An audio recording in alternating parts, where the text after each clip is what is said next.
Milton Friedman sucks even worse than Ayn Rand. Let me tell you why. I read this famous book written by Milton Friedman called Capitalism and Freedom. Now, inequality is one of the most pressing issues facing the U.S. today. Milton Friedman's philosophy played a substantial role in creating the political environment that has allowed inequality to grow over the last 4 decades. Friedman's philosophy has currency to this day, not because he was so smart or so right, but because his ideas are so useful to those in power, those who have wealth, and those who benefit from supporting those who have wealth. My primary question, as I read this book for the first time, was Friedman explicit in his goal of helping the rich concentrate and consolidate more power and wealth for themselves? The answer is no. Unfortunately, he did not identify this as the ultimate goal of his philosophy. That would have made my job too easy. However, just because he never said it doesn't mean that consolidating power for the wealthy wasn't part of the plan all along. Consider his support for a flat tax, his hatred for Social Security or public housing, or his passionate support for school vouchers, all supported by the reactionary rich to this day. The rich feel the same way about these things because they stand to profit by them. There's one innovation that keeps Friedman relevant to this day, equating economic freedom with political freedom. Economic freedom essentially means the ability to participate in the economy, to freely and fairly produce or trade or consume any good or service without coercion. Sounds good, right? I don't think there are many who would say they have a problem with that. Fine. What is a problem is economic freedom is not the same as political freedom. Freedom of speech, freedom to vote, and so on. To recognize the distinction between these two concepts, consider the difference between one person, one vote, and $1, one vote. Friedman was an early advocate for what became known as maximizing shareholder value, so it's natural that he might support $1, one vote. In a publicly traded company, every shareholder gets one vote for every share of stock they own.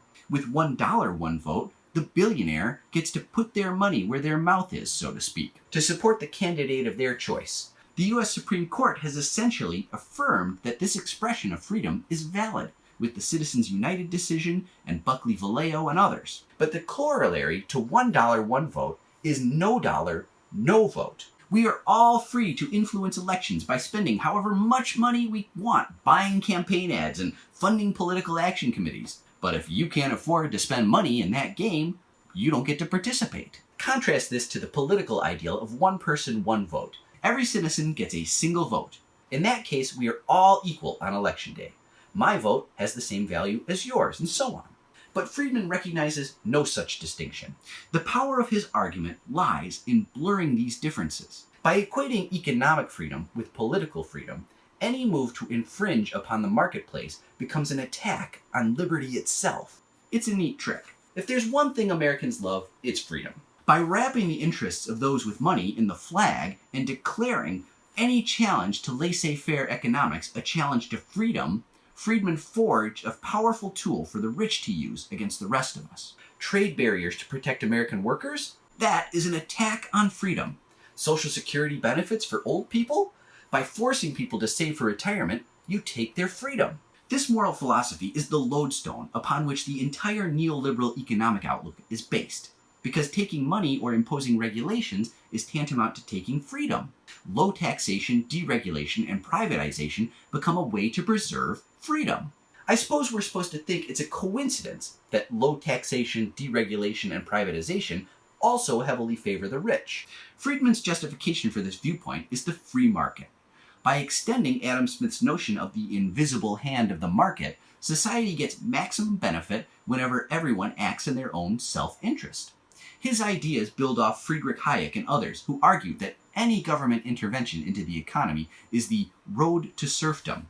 This logical slippery slope says that any intervention made for the social benefit of a nation by a government is a step towards totalitarianism and the elimination of political freedom. Friedman argues that the government has no role in society beyond acting as an impartial umpire that stands to the side so the magic of the market can do its work. The market always does a better job.